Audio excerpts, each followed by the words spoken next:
السلام عليكم ورحمة الله وبركاته. إن الحمد لله نحمده ونستعينه ونستغفره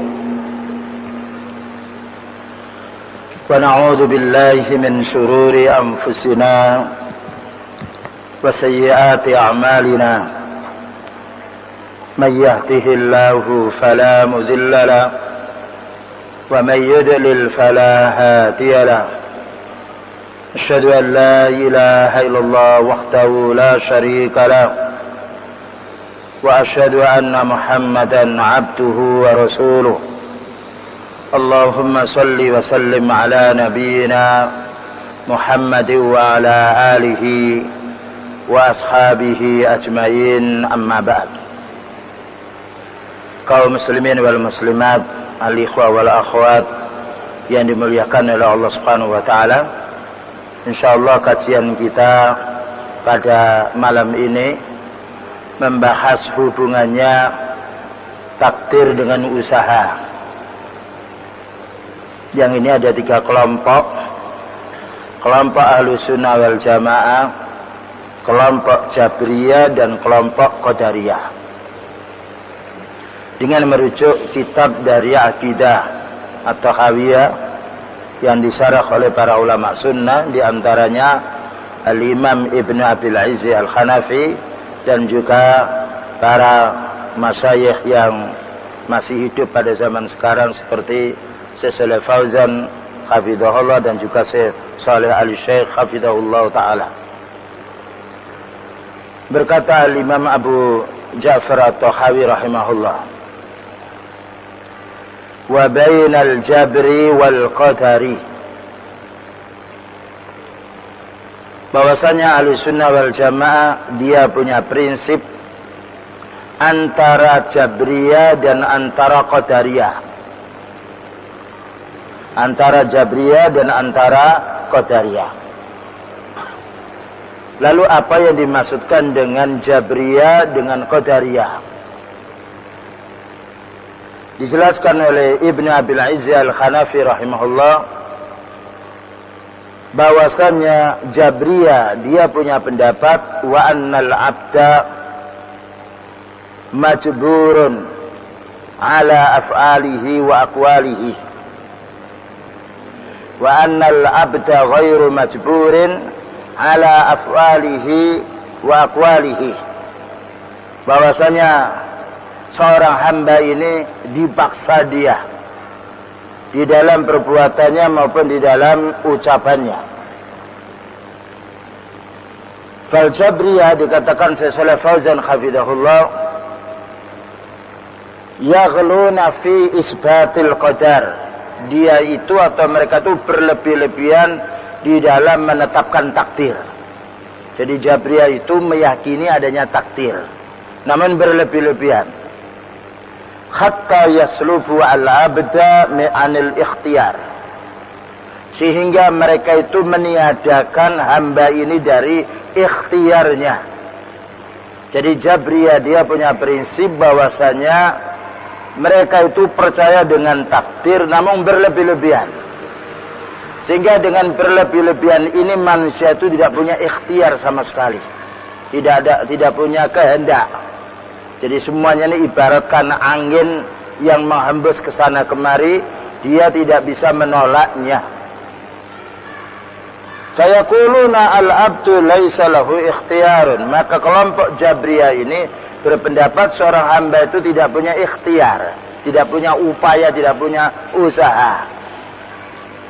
Af'aluhu kulluha majburun 'alaiha. Semua pekerjaannya dipaksa oleh Allah.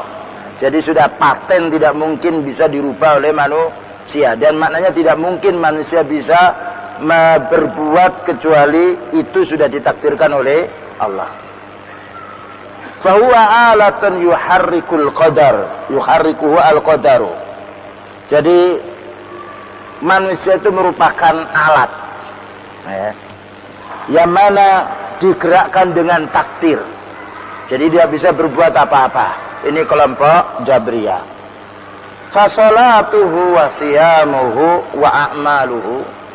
Adapun salatnya seorang hamba, siamnya dan amal baiknya atau amal jeleknya ini laisa lahu fiha ikhtiyarun, tidak ada ikhtiar bagi manusia. Jadi kalau Allah menghendaki dia salat, ya salat. Kalau Allah menghendaki tidak salat, maka manusia tidak bisa dia salat. Jadi mereka ini berlebih-lebihan meyakini dengan takdir, namun dengan berlebih-lebihannya bahwa manusia itu tidak punya hak untuk berusaha. Wa hadza madhhabun batilun, dan ini adalah madhab yang batil. Ya. Seandainya madhab ini benar, tidak batil, tentunya Rasulullah SAW tidak diperintah oleh Allah untuk menyampaikan sesuatu kepada umatnya. Dan tentunya tidak ada perintah sholat, tidak ada perintah zakat, tidak ada perintah haji, tidak ada perintah untuk menjauhi larangan. Karena manusia sudah ditakdirkan, maknanya tidak ada usahanya. Jadi manusia tidak bisa bergerak apa-apa dia. Mau berbuat sesuatu, tapi takdirnya sudah menentukannya. Nah, orang yang semacam ini, mereka itu malas dia beribadah. Ya. Dia beralasan maksiat itu takdir. Nah, saya ini maksiat takdir. Makanya ada orang dikatakan, ayo sholat, apa katanya, Allah belum memanggil. Itu juga termasuk bagian dari bab ini. Jadi ketika diajak, mari kita siam, wah Allah belum menakdirkan saya, siap. Maka orang yang beralasan dengan takdir, dengan berbuat maksiatnya, maka ini ditolak oleh Allah Subhanahu wa taala, ditolak pula oleh akal yang sehat. Yang nomor 2, kita baca dulu, yaitu tentang macam-macam takdir, macam-macam kelompok berkenaan dengan takdir dan usaha. Wal qadariyatu ghuluwun fi isbati ikhtiyaril abdi fanafal qadar. Sedangkan kelompok qadariyah ini lawannya dari Jabriyah. Mereka tuh berlebih-lebihan dengan berusaha. Jadi mereka meyakini adanya usaha. Tetapi dengan berlebih-lebihan ini mereka meniadakan takdir. Bahwa Allah itu tidak mengetahui perbuatan kita kecuali apabila kita berbuat. Bahwa Allah tidak menciptakan perbuatan kita. Tetapi manusialah yang menciptakan dan manusia yang berbuat.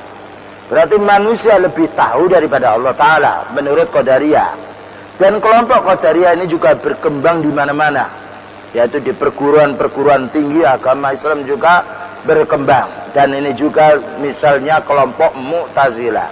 Jadi kelompok Qadariyah ini dia berlebih-lebihan mengimani usaha. Jadi mereka tidak pasrah, tidak tawakal begitu saja. Mereka berusaha tetapi menolak adanya takdir. Bahwa Allah itu tidak menciptakan perbuatan hamba, bahwa Allah tidak tahu perbuatan hambanya, maka jelas ini batil pula. Karena Allah mengatakan alimul ghaibi wasyahadah, Allah mengetahui yang gaib dan juga mengetahui yang yaitu yang nampak. Nah,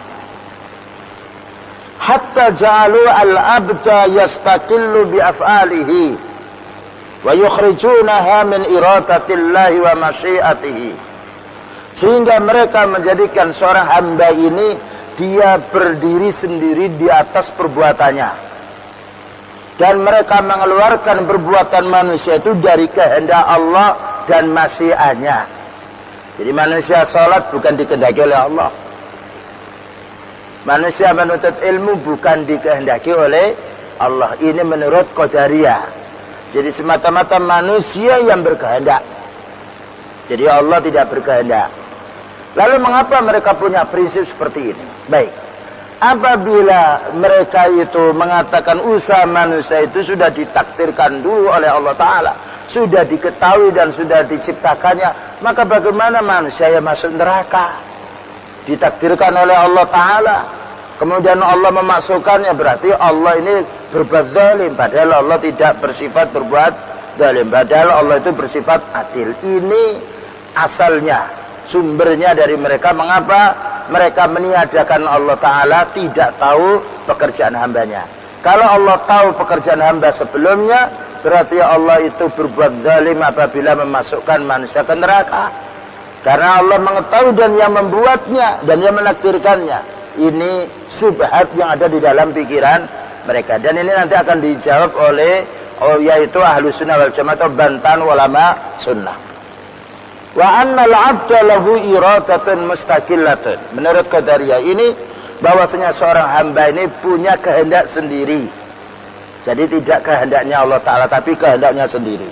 Faqalu, apa katanya mereka Qadariyah? Huwallazi yakhluqu fi'la nafsihi. Manusia itu yang membuat perbuatan dirinya sendiri. Jadi bukan Allah yang membuat, tetapi manusia yang membuat dan yang mengerjakan. Walaysa lillahi fihi tasarrufun. Tidak ada upaya bagi Allah Ta'ala. Tidak ada usaha, tidak ada pekerjaan bagi Allah Ta'ala atas hambanya ini. Wa hadza madzhabul Mu'tazilah juga. Dan ini merupakan madhab Mu'tazilah. Jadi madhab Mu'tazilah dan yaitu Al-Qadariyah punya prinsip bahwasanya takdir itu tidak ada. Ya. Bahwasanya Allah mengetahui manusia ini setelah manusia berbuat, baru dihukumi oleh Allah. Kalau manusia dia berbuat baik, berarti Allah baru tahu manusia itu berbuat baik, sebelumnya tidak tahu. Maka ini batil karena menganggap ilmu manusia lebih tinggi daripada ilmunya Allah Subhanahu wa ta'ala. Nah, sekarang kita kembali kepada ahli sunnah. Fa amma ahli sunnah wal jamaah, adapun ahli sunnah wal jamaah fatawassatu fi hadhil mas'alah.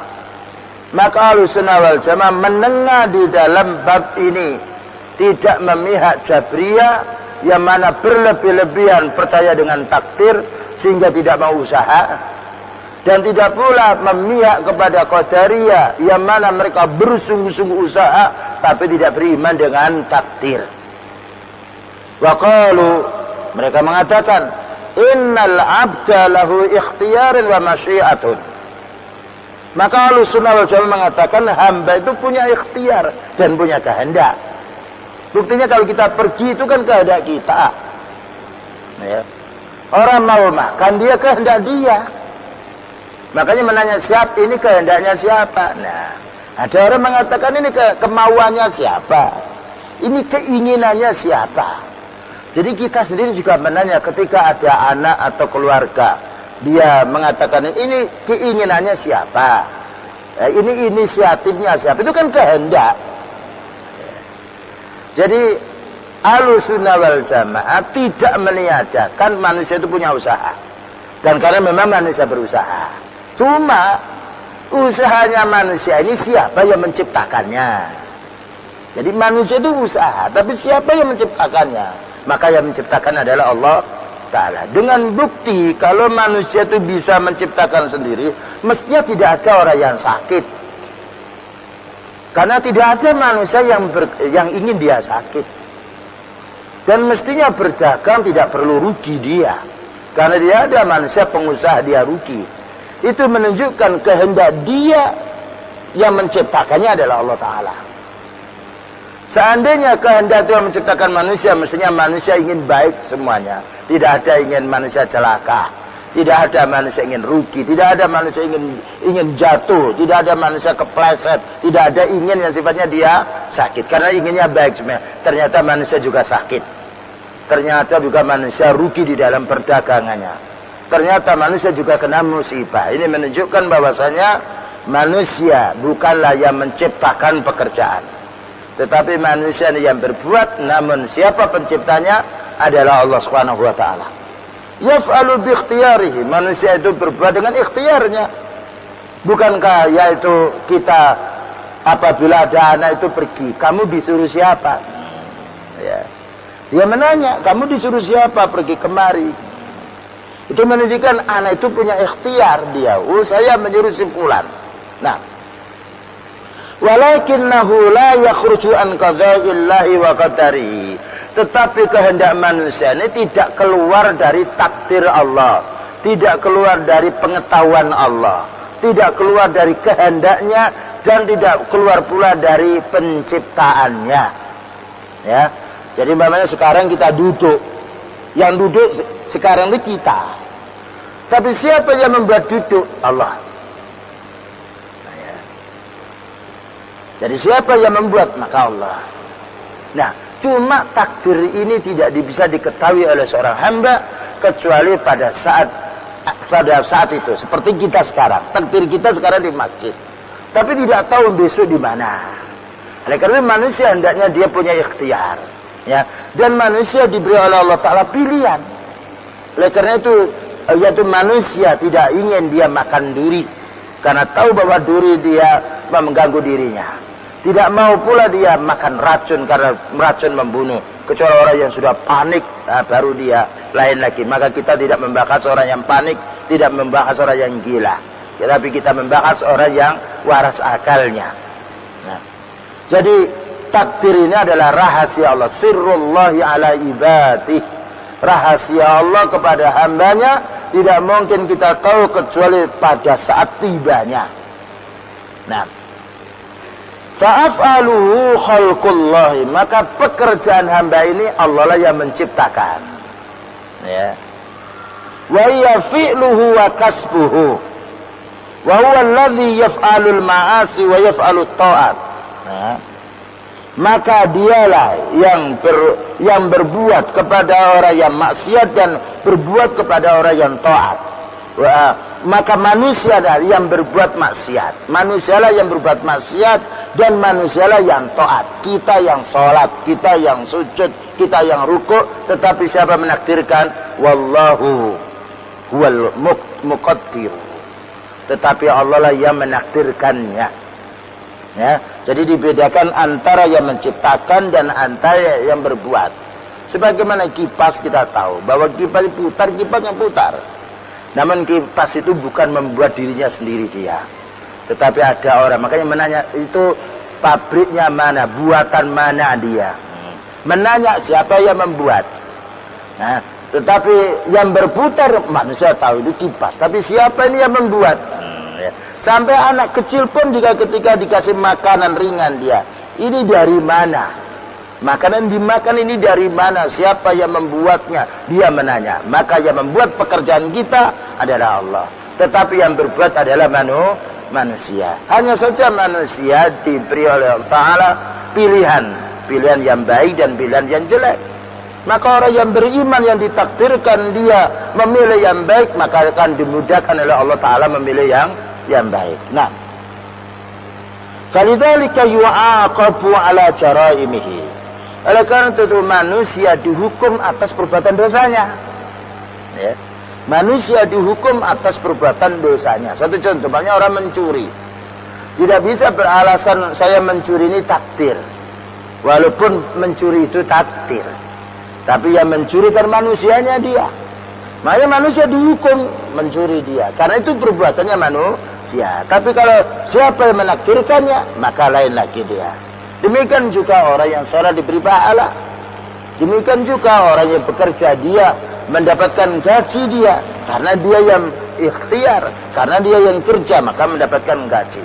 Demikian juga orang yang sifatnya maksiat dihukum karena dia pekerjaannya. Ini supaya dibedakan antara Jabriyah, Qadariyah dengan Ahlussunnah wal Jamaah. Jabriyah berlebih-lebihan yakin dengan takdir bahwa semua Allah yang menciptakannya, manusia tidak punya ikhtiar.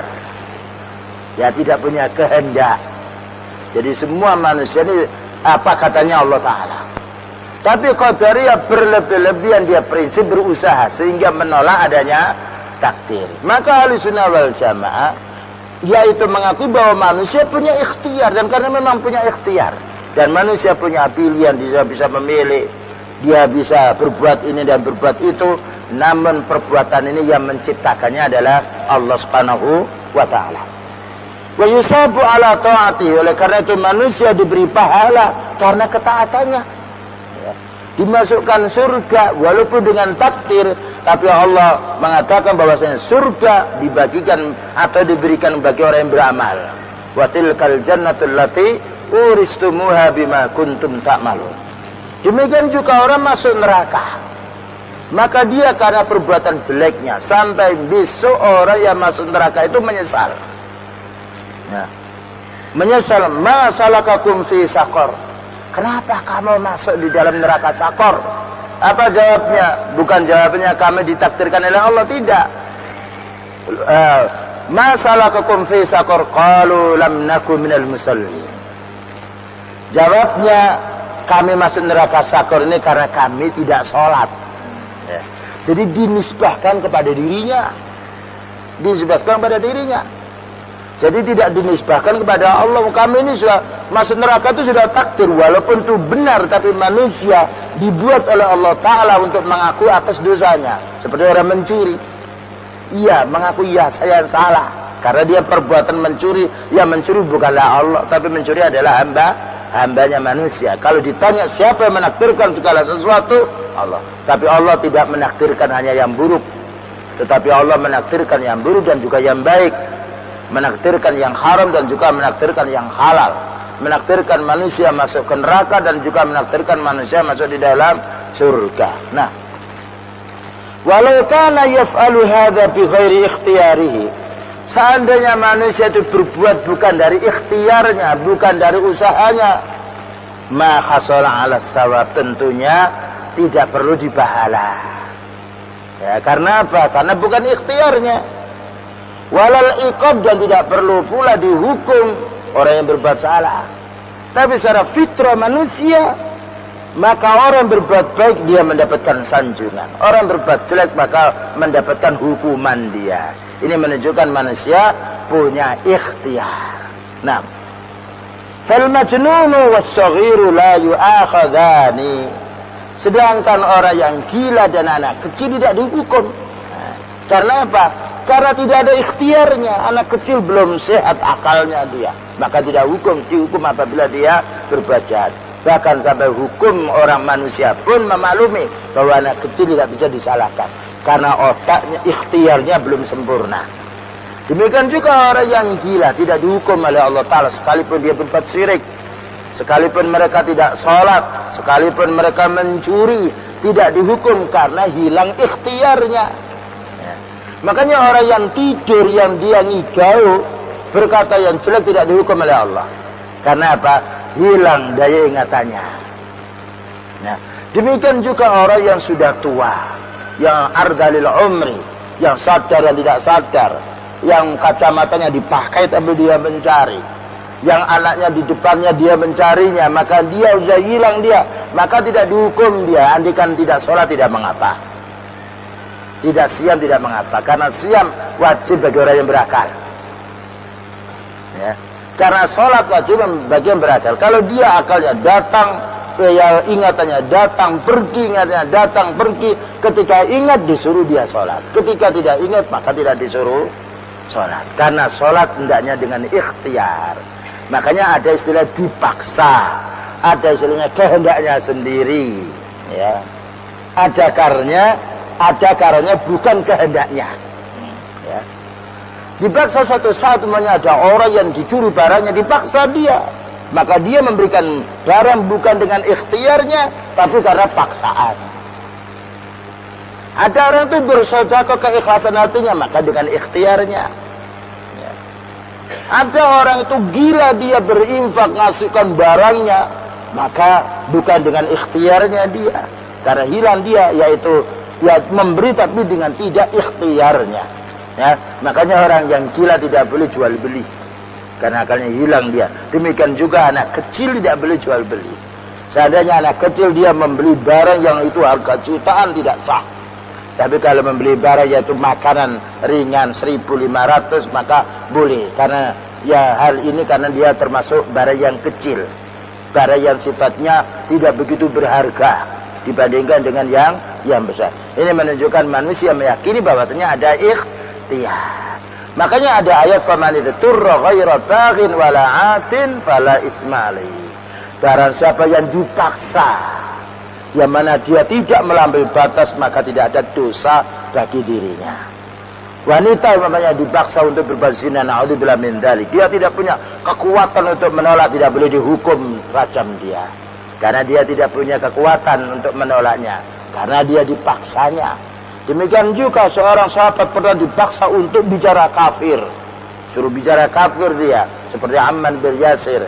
Karena tidak mampu dia bicara tetapi dengan paksaan tidak dengan niat hatinya. Maka Allah menilai manusia dengan ikhtiarnya. Makanya sholat harus ada niat. Innamal a'malu bin niat. Sesungguhnya amal itu disertai dengan niat. Niat adalah ikhtiarnya. Nah, ini bantahan terhadap orang mengatakan bahwasanya ikhtiar itu tidak ada. Itu ditolak dengan akal yang sehat. Ditolak pula dengan Al-Quran dan juga hadis Rasulullah Sallallahu Alaihi Wasallam. Wa kadzalika al-mukrahu, demikian juga orang yang dipaksa. Alladzi laisa lahu ikhtiyar, yang mana tidak ada upaya untuk menolaknya, la yu'akhadhu, maka tidak dihukum, tidak disiksa. Ini menunjukkan manusia punya ikhtiar. Demikian juga ikhwan, kita jangan gampang mengkafirkan orang. Suatu saat mungkin orang itu jatuh kepada berbuat syirik, tapi kita tidak tahu bahwa dia itu dipaksa, atau dia itu lupa, atau dia tidak tahu. Maka apabila dia mengerjakan syirik itu dengan ikhtiarnya, dengan kehendaknya, dan dia tahu itu perbuatan syirik, baru kita hukumi dia itu adalah orang musyrik. Ya. Namun apabila mereka mengerjakan suatu yang itu ikhtiar dia, tapi dia tidak tahu itu berbuat syirik atau perbuatan kufur, kita tidak boleh mengkafirkannya. Nah, ini kesimpulannya satu bab, yaitu tentang masalah qadha, qadar dan juga usaha. Ya, kita meyakini bahwasanya kita telah ditakdirkan oleh Allah, di mana kita mau meninggal dunia dan di mana rezeki kita, dan kita itu kemana nanti setelah meninggal dunia ini. Tapi karena kita tidak tahu takdir ini, kita diperintah oleh Allah untuk berbuat baik. Maka orang yang takdirnya baik akan mudah untuk beramal yang baik. Sebagaimana Rasulullah Sallallahu Alaihi Wasallam ketika ditanya, wahai Nabi, jika manusia ini sudah ditakdirkan semenjak dia di rahim ibunya berumur 120 hari, yaitu 4 bulan, ditiupkan roh, lalu disuruh oleh Allah malaikat itu mencatat ajalnya, rezekinya, bahagianya, sengsaranya, tempat kembalinya surga atau neraka. Maka para sahabat menanya, fafima al-amal, wahai Nabi, kalau begitu buat apa kita beramal? Ya. Ini sahabat bukan kau ingkar takdir, tidak. Tetapi para sahabat menanya karena belum paham. Dijawab oleh Rasulullah SAW, i'malu fakullun muyassarun lima khuliqa. Kamu harus berbuat, beramal. Ya. Karena amal ini akan sejalan dengan takdir. Nah, dan kita lihat orang itu berbuat sesuatu bukan hanya yaitu berbicara pada takdir. Bukankah Allah menakdirkan orang punya anak dengan menikah? Bukankah Allah menakdirkan kita kenyang dengan makan? Bukankah Allah menakdirkan kita segar dengan minum?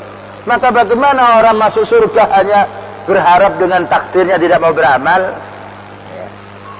Mau masuk surga dia hanya berharap dengan takdir. Ya, pokoknya kalau takdir saya ini masuk surga walaupun tidak beramal, kan yaitu tetap masuk surga. Ini omong kosong, tidak benar.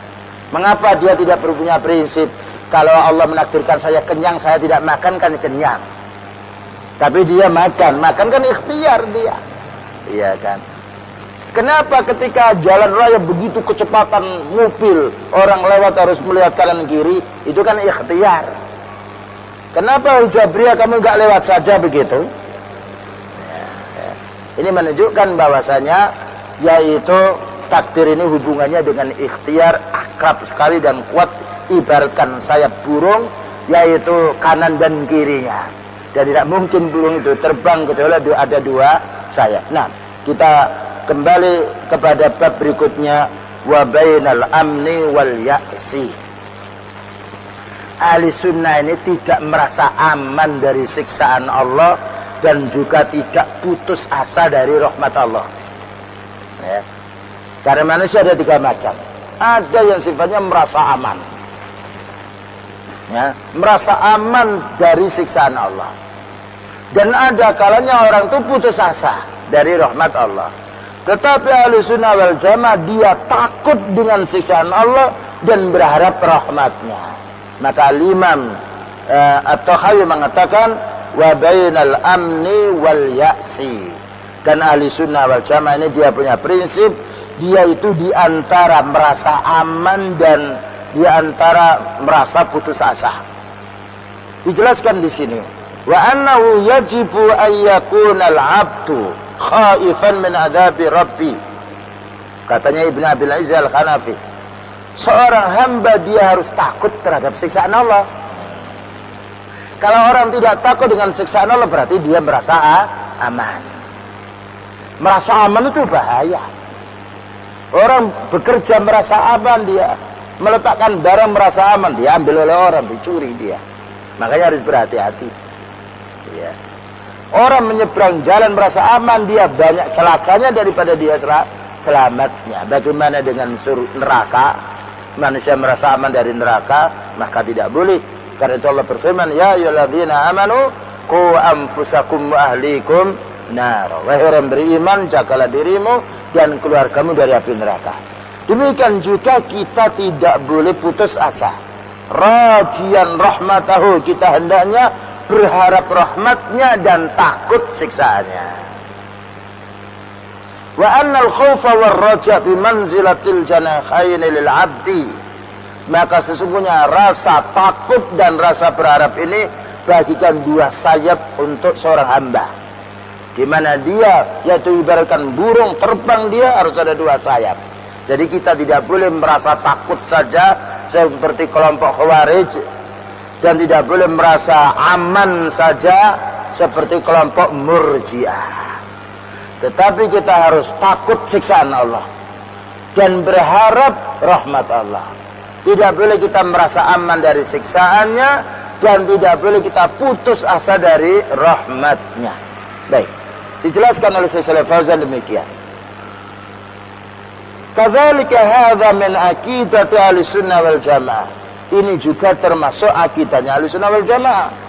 Wa huwa al-wastu bainal amni min makrillahi wal iyasi min rahmatih. Maka Ahlussunnah wal Jamaah adalah kelompok yang menengah. Ya. Tidak tergolong, tidak masuk orang yang merasa aman dari siksaan Allah, dan tidak pula orang yang putus asa dari rahmatnya Allah. Ya. Jadi Ahlussunnah wal Jamaah dia waspada. Ya, tidak meremehkan hukum Allah karena itu merasa aman dari siksaannya, dan tidak pula putus asa ketika ditimpa musibah atau bala. Ya. Tidak merasa aman ketika dia sehat, ketika duitnya banyak, ketika dia beruntung, tapi dia harus waspada, dan tidak merasa putus asa ketika dia sakit atau miskin atau ketimpa musibah. Ya, dan ini manusia yang paling baik. Nah, wala ya'manuna. Nah, fahum yarjuna rahmatullah. Maka mereka berharap rahmat Allah, tidak putus asa dengan maksiatnya yang banyak, karena rahmat Allah dibuka kapan saja. Walaupun dia maksiat yang banyak, tapi dia ingin berharap rahmat Allah sehingga dia bertobat. Tidak pula putus asa dia, yaitu dengan amal solehnya. Berikutnya, wala ya'manu min makrillahi. Dan tidak merasa aman dari siksaan Allah. Dari makar Allah maknanya dari siksaan Allah. Jadi dia, walaupun dia beribadah, namun bukan berarti mudah untuk bermaksiat. Tidak. Jadi beribadah karena itu berharap rahmatnya, meninggalkan maksiat karena takut siksaannya. Ya, orang Muslim menjauhi judi karena judi akan mendapatkan siksaan. Menjauhi berzina karena zina dihukum oleh Allah Ta'ala. Menjauhi mencuri walaupun mereka sudah sholat. Ya. Walaupun mereka zakat, walaupun mereka haji, tapi mereka menjauhi yang haram. Karena menjauhi yang haram, maka dia berarti takut siksaan Allah. Orang yang melanggar hukumnya Allah Ta'ala, orang yang menjalankan yang haram, berarti dia tidak takut dengan siksaan Allah. Na'udzubillah min dzalik. Ya. Maka orang yang mukmin dia salat karena berharap rahmatnya. Dia menuntut ilmu berharap rahmatnya, berharap ridhonya, berharap rezekinya pula dia. Dia menikah berharap anak. Ya. Dia salat berharap pahalanya. Ini khususnya untuk kaum muslimin. Berbeda dengan kelompok sufi, salat katanya tidak boleh berharap surga. Padahal Allah menganjurkan kita untuk berharap karena manusia miskin. Demikian juga kita meninggalkan yang haram karena takut siksaannya. Ya. Kita meninggalkan berjudi karena takut siksaannya. Kita meninggalkan tidak menafkahi istri, ya. Kita meninggalkan yaitu tidak. Jadi kita meninggalkan tidak menafkahi istri karena kita takut siksaannya. Sehingga orang dia menafkahi istri berharap rahmatnya dari Allah Subhanahu wa taala. Lakin la yaqnutuna min rahmatillah. Tetapi Ahlussunnah wal Jamaah tidak putus asa ketika Ahlussunnah wal Jamaah kena musibah, kena miskin, kena sakit. Berbeda dengan orang awam dan berbeda pula dengan orang yang tipis imannya. Ketika sakit muncul siksaannya, ketika sehat muncul lalainya dia, ya. Makanya ada orang nanti kalau saya sehat saya mau sholat. Jadi dia berharap sehat tapi dengan janji kalau nanti saya sehat saya mau sholat jamaah, saya mau menuntut ilmu, saya mau infak. Tetapi orang ini setelah sehat lupa dia janjinya, ya. Setelah sehat merasa aman dari siksaan Allah, dia tidak sholat, tidak siam, maka ini adalah orang yang rugi. Nah, fayajma'una baina al-khawfi war-raja. Maka Ahlussunnah wal Jamaah menggabungkan antara rasa takut siksaannya war-raja dan berharap pahalanya atau rahmatnya. Sebagaimana Allah Subhanahu wa taala menyebutkan di dalam ayat, innahum kanu yusari'una fil khairati wa yad'unana raghaban wa rahaba wa kanu lana khashi'in. Sesungguhnya orang-orang yang ahli sunnah itu mereka bersegera untuk berbuat baik. Bersegera untuk berbuat baik karena berharap rahmatnya. Dan juga karena takut siksaannya. Orang menjalankan salat karena berharap pahala berupa surga dan takut siksaan yang berupa neraka. Karena orang tidak salat masuk ke neraka. Karena orang yang salat insyaallah dia masuk di dalam surga. Wa yad'unana rahaban wa rahaba. Dan mereka itu berdoa kepada kami dengan rasa berharap dan rasa takut. Ya. Jadi memohon kepada Allah dengan berharap pahalanya dan memohon kepada Allah dengan merasa takut apabila dia mendapatkan siksaannya. Wa kanu lana khashiin, dan mereka itu adalah orang yang khusyuk kepada kami, maknanya tunduk kepada Allah Subhanahu wa taala. Fa haula'i humul anbiya. Maka mereka ini adalah para nabi. Ini syarahnya dijelaskan oleh Syekh Shalih Fauzan hafizahullah. Siapa nabi itu? Adalah orang yang bersungguh-sungguh bercepat-cepat diri untuk mencari kebaikan akhirat. Ya. Demikian juga mereka memohon kepada Allah agar mendapatkan rahmatnya dan agar dijauhkan dari siksanya. Makanya para anbiya hidupnya di dunia dia mengutamakan untuk akhiratnya, namun tidak melupakan urusan duniawinya. Ya. Jadi berbeda pada zaman sekarang, mengutamakan urusan dunianya dan kadang pula lupa urusan akhiratnya, atau urusan akhirat ini sisa-sisa dari urusan duniawinya. Sedangkan dulu para sahabat radhiyallahu anhum, mereka itu mencari dunia, sisa dari urusan akhiratnya. Lihat para Imam Ahmad, ya, Imam Bukhari dengan menulis kitab dan umurnya sekian, melihat menulis kitab yang demikian banyaknya. Itu seandainya setiap saat lebih banyak mencari urusan dunianya, tidak sempat untuk menulis kitab yang sekian banyaknya. Belum lagi menghafalnya, belum lagi berdakwahnya dan juga yang lainnya. Nah, demikian juga fakhawfuhum minallahi lam yahmilhum 'alal qunuti min rahmatillah. Rasa takutnya ahli sunnah kepada Allah Ta'ala ini tidaklah membawa mereka itu putus asa dari rahmat Allah. Jadi mereka takut siksaannya tapi berharap rahmatnya. Sebagaimana dijelaskan di dalam ayatnya, innahu la yai'asu min rauhillahi illal qaumul kafirun. Tidaklah orang yang putus asa dari rahmat Allah kecuali orang yang kafir. Ya. Makanya kita hendaknya menasihati keluarga kita, terutama keluarga pada saat sakit. Orang sakit banyak putus asanya daripada banyak berharapnya. Lihat, banyak mengeluhnya daripada mensyukuri nikmat sebelumnya. Banyak mengingat yaitu madaratnya daripada mengingat manfaatnya dia pada waktu dalam keadaan sehat. Maka orang yang ketika dilanda sakit, kita hendaknya menasihati, cuma tidak putus asa. Supaya tidak pergi ke paranormal, supaya tidak pergi ke dukun, yang itu membawa balak bagi dia. Tapi hendaknya bersabar dengan berusaha yang diridai oleh Allah Subhanahu wa taala.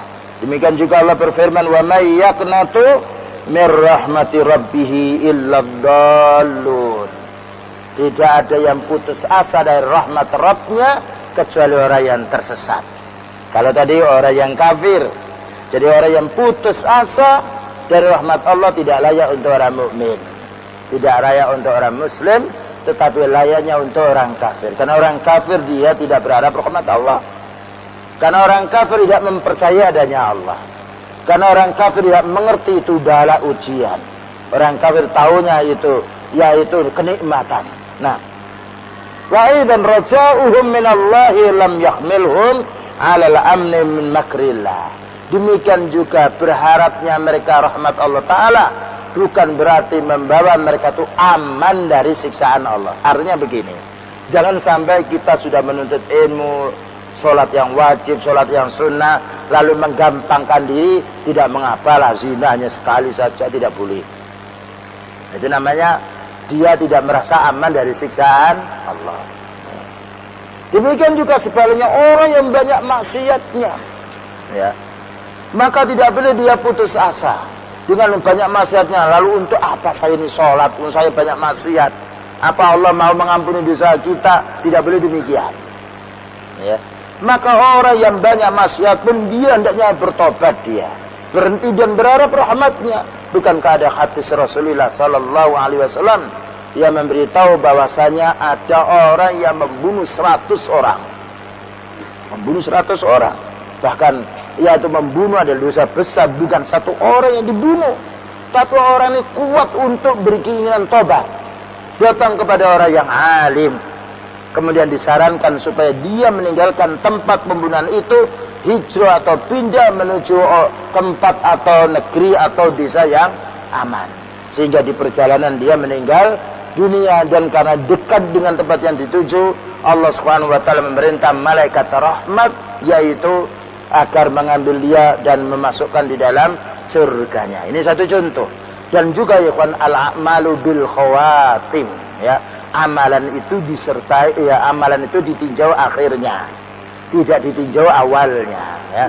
Maka jangan sampai dengan amal kita yang sudah banyak, sholat sudah banyak, tidak apa-apalah kita berbuat maksiat hanya sebentar saja, tidak boleh, ya, karena kita tidak tahu kapan ajal kita. Oleh karena itu Allah berfirman, wala tamutunna illa wa antum muslimun, dan janganlah kamu meninggal dunia kecuali dalam keadaan Islam. Baik ya ikhwan, waktu kurang 6 menit, barangkali ada pertanyaan silakan. Hukumnya orang berobat kepada orang kafir. Sebaiknya kita berobat kepada kaum muslim, orang muslim dulu, karena itu saudara kita. Karena orang muslim dia punya, yaitu dia punya akhlak, membuka aurat tidak boleh, dan dia tahu, ya, kecuali kalau memang tidak kita jumpai dokter spesial, kecuali orang kafir, maka kita boleh. Itu namanya mudhtar. Faman yataturra ghayra baghin wala 'atin fala isma alaih. Demikian juga kita laki-laki hendaknya berobat kepada dokter laki-laki, dan wanita hendaknya berobat kepada dokter wanita. Karena laki-laki boleh melihat anggota badan laki-laki, tetapi ketika sakit ada bagian aurat, kita tidak boleh melihat kecuali bagian yang sakit. Seandainya sakit kita ada di pinggang atau perlu dioperasi di sini, makanya yang dilihat di sini, tidak boleh melihat yang lainnya. Jadi laki-laki hendaknya dia berobat kepada dokter laki-laki. Karena apa? Karena ada surat An-Nur ayat nomor 30, qul lil mu'minina yaghuddu min absarihim wa yahfadhu furujahum. Maka orang mukmin hendaknya memejamkan sebagian pandangannya dan menjaga farjinya. Jadi orang laki-laki tidak boleh melihat wanita yang itu bukan mahramnya. Demikian juga wanita yang muslimah hendaknya dia berobat kepada dokter wanita. Karena ini menurut asalnya, ya. Karena wanita melihat wanita dia boleh, kecuali wanita melihat wanita yang timbul syahwat, yang itu lesbian, maka hukumnya haram. seperti laki-laki melihat laki-laki yang paras yang mukanya seperti wanita lalu timbul syahwatnya, maka kita hendaknya menundukkan mata.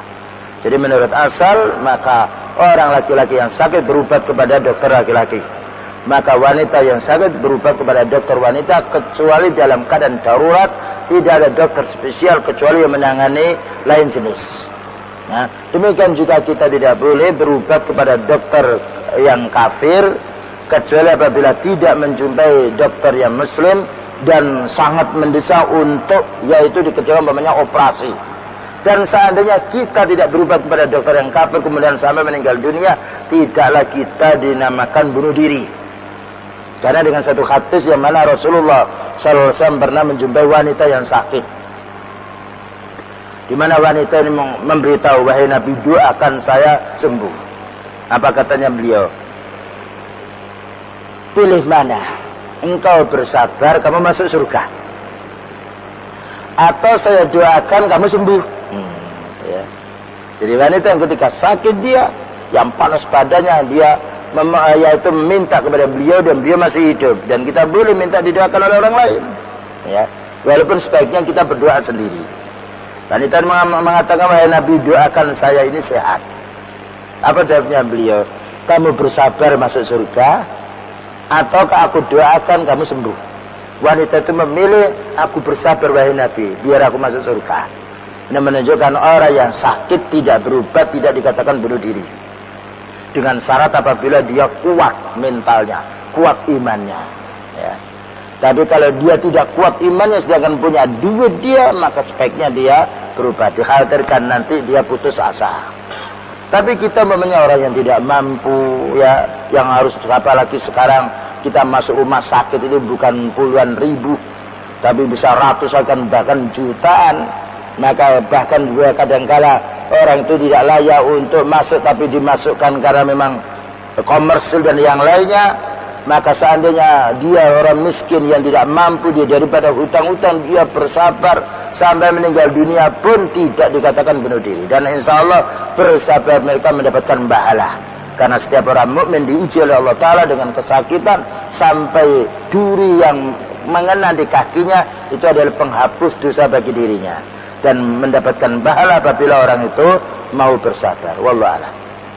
Ada lagi ya kawan? Masih ada 2 menit lagi.